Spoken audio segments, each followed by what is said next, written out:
नमस्कार friends, simplex academy में आप सबका स्वागत है। BHMS, AIA PGET और HMO एग्जाम की प्रिपरेशन करने वाले स्टूडेंट्स के लिए आज हम एक बहुत ही इंपॉर्टेंट पीडियाट्रिक रेमेडी पढ़ने वाले हैं। सोचिए, एक टीथिंग चाइल्ड है, उसको मिल्क दिया और तुरंत वॉमिटिंग हो गई, कर्डल्ड मिल्क के फॉर्म में। वॉमिटिंग के बाद बच्चा बहुत वीक हो जाता है और तुरंत सो जाता है, और फेस पर एक स्पेशल लाइन नोज से माउथ तक क्लियरली विजिबल होती है। अगर आपको ऐसा केस मिले तो आपको कौन सी रेमेडी याद आनी चाहिए? जी हाँ स्टूडेंट्स, आज की रेमेडी है एथ्यूसा साइनेपियम। इंट्रोडक्शन। एथ्यूसा साइनेपियम एक बहुत इंपॉर्टेंट होम्योपैथिक रेमेडी है जो मेनली इन्फेंट्स और चिल्ड्रन के डाइजेस्टिव डिसऑर्डर्स में यूज होती है, स्पेशली डेंटिशन पीरियड के दौरान। जब भी चाइल्ड मिल्क डाइजेस्ट नहीं कर पाता और वॉमिटिंग हो जाती है तो एथ्यूसा साइनेपियम को जरूर कंसिडर करना चाहिए। इसलिए एग्जाम और क्लिनिकल प्रैक्टिस दोनों में एथ्यूसा साइनेपियम एक हाई यील्ड रेमेडी है। Source of remedy. Aethusa cynapium का कॉमन नेम है फूल्स पार्सली। ये प्लांट बिलोंग करता है अम्बिलीफेरी फैमिली से। अम्बिलीफेरी फैमिली की रेमेडीज का एक्शन नर्वस सिस्टम और डाइजेस्टिव सिस्टम पर स्ट्रांग होता है। इसी वजह से एथ्यूसा साइनेपियम भी मेनली ब्रेन वीकनेस और डाइजेस्टिव डिस्टर्बेंस में यूजफुल रेमेडी है। कॉन्स्टिट्यूशन। एलन्स कीनोट्स में लिखा है, especially for children during dentition in hot summer weather, children who can not bear milk. इसका सिंपल मीनिंग है, ये रेमेडी स्पेशली डेंटिशन के टाइम पर बच्चों के लिए यूजफुल होती है, और खास तौर पर गर्मियों के मौसम में। सबसे इंपॉर्टेंट पॉइंट, ये उन चिल्ड्रन के लिए रेमेडी है जो मिल्क को टॉलरेट नहीं कर पाते। मिल्क पीते ही वॉमिटिंग हो जाती है।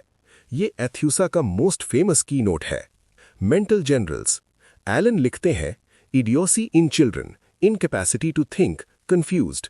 इसका मतलब है चाइल्ड में मेंटल डलनेस और कंफ्यूजन होता है। बच्चा प्रॉपरली थिंक नहीं कर पाता, मेंटली स्लो और कंफ्यूज्ड रहता है। ये कंडीशन जनरली ब्रेन वीकनेस और डाइजेस्टिव एग्जॉशन की वजह से होती है। Physical generals.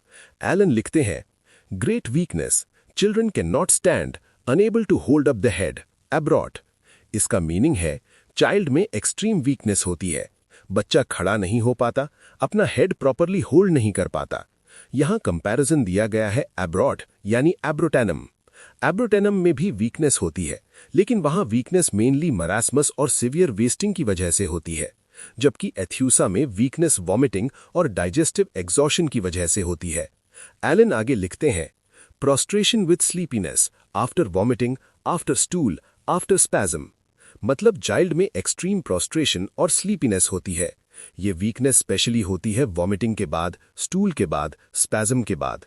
ये भी एथ्यूसा का इंपॉर्टेंट क्लिनिकल साइन है। एलन और लिखते हैं, complete absence of thirst, Apis, Pulsatilla, reverse of Arsen. मतलब पेशेंट में बिल्कुल थर्स्ट नहीं होती। यहां कंपैरिजन दिया गया है एपिस और पल्सिटिला में भी थर्स्ट एब्सेंट होती है, लेकिन आर्सेनिकम एल्बम में इसका ऑपोजिट होता है, वहां इंटेंस थर्स्ट होती है। इसलिए एलन ने लिखा reverse of Arsen. Face. Allen लिखते हैं, an expression of great anxiety and pain with a drawn condition and well-marked linea nasalis। इसका मतलब है पेशेंट के फेस पर एंजाइटी और पेन का एक्सप्रेशन क्लियरली दिखाई देता है, फेस ड्रॉन और वीक लगता है, और एक स्पेशल साइन होता है लीनिया नेजालिस। ये एक डीप लाइन होती है नोज से माउथ तक, जो सिवियर डाइजेस्टिव डिस्टर्बेंस का साइन है। एलन आगे लिखते हैं, features expressive of pain and anxiety. मतलब पेशेंट का फेस देखकर ही पता चल जाता है कि बहुत पेन और डिस्ट्रेस में है। एलन और लिखते हैं, herpetic eruption on the end of the nose. मतलब नोज के टिप पर हर्पेटिक एरप्शन भी हो सकता है। ये एक स्मॉल बट कैरेक्टरिस्टिक की नोट है। Gastrointestinal system. ये एथ्यूसा साइनेपियम का most important sphere of action है। एलन लिखते हैं, in digestion of teething children, violent sudden vomiting of a frothy milk white substance. इसका मतलब है टीथिंग चिल्ड्रन में सिवियर इंडाइजेशन और सडन वायलेंट वॉमिटिंग होती है। वॉमिटिंग का मटेरियल हो सकता है frothy milk white substance. Allen आगे लिखते हैं, और yellow fluid followed by curdled milk and cheesy matter. मतलब वॉमिटिंग कभी येलो फ्लूइड की भी हो सकती है और उसके बाद कर्डल्ड मिल्क और चीजी मैटर निकलता है।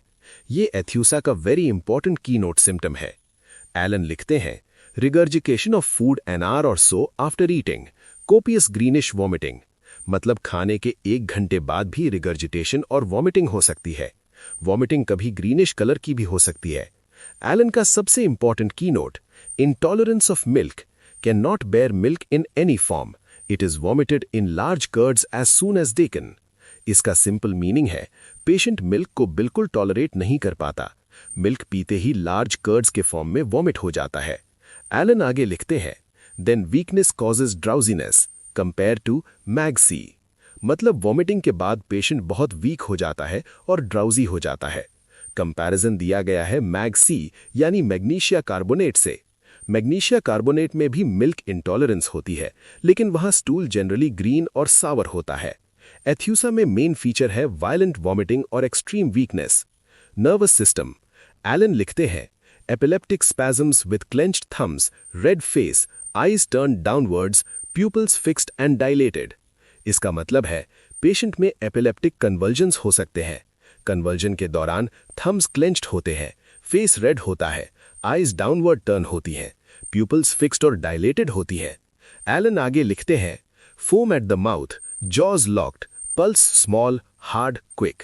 ये क्लासिक एपिलेप्टिक सीजर सिम्टम्स हैं। इसीलिए एथ्यूसा साइनेपियम डेंटिशन के दौरान होने वाले कन्वर्जन्स में भी यूजफुल रेमेडी है। मोडालिटीज, एलन कहते हैं, एग्रवेशन आफ्टर ईटिंग और drinking, after vomiting, after stool, after spasm, मतलब सिम्टम्स वर्स हो जाते हैं खाने के बाद, ड्रिंकिंग के बाद, वॉमिटिंग के बाद, स्टूल के बाद, स्पैज्म के बाद। ये एग्रवेशन पैटर्न एथ्यूसा को आइडेंटिफाई करने में हेल्प करता है। रिलेशंस, एलन लिखते हैं, similar to Ant C, Ars A, Calc C, Senec. चलिए ब्रीफली कंपेयर करते हैं। एंट सी, एंटीमोनियम क्रूड, इसमें भी गैस्ट्रिक डिस्टर्बेंस और वॉमिटिंग होती है, स्पेशली ओवर ईटिंग के बाद। आर्स ए, आर्सेनिकम एल्बम, इसमें भी वॉमिटिंग और वीकनेस होती है, लेकिन बर्निंग पेन्स और इंटेंस थर्स्ट होती है। Calc C, Calcarea carbonica, Calcarea carbonica children में भी डाइजेस्टिव डिस्टर्बेंस होता है, लेकिन कैल्केरिया चाइल्ड फैट, स्वेटी और चिली कॉन्स्टिट्यूशन का होता है। सैनिक, इसमें भी डाइजेस्टिव प्रॉब्लम्स और चाइल्ड वीकनेस मिल सकती है। क्लिनिकल हिंट्स, क्लिनिकल प्रैक्टिस में एथ्यूसा साइनेपियम यूजफुल हो सकता है। Milk intolerance in infants, vomiting of curdled milk, indigestion of teething children, convulsions during dentition, infantile gastroenteritis, summer digestive disorders in children. Final summary, exam revision. चलिए exam के लिए Aethusa cynapium के 5 most important key points revise करते हैं। Number 1, milk intolerance in children, milk पीते ही curdled vomiting. Number 2, teething children in hot summer weather. Number 3, vomiting के बाद एक्सट्रीम वीकनेस और sleepiness. Number 4, linea nasalis on face, digestive disturbance का classic sign. Number 5, convergence during dentition with clenched thumbs. अगर आपको exam या clinic में milk vomiting child case मिले तो एथ्यूसा साइनेपियम को जरूर याद रखिए।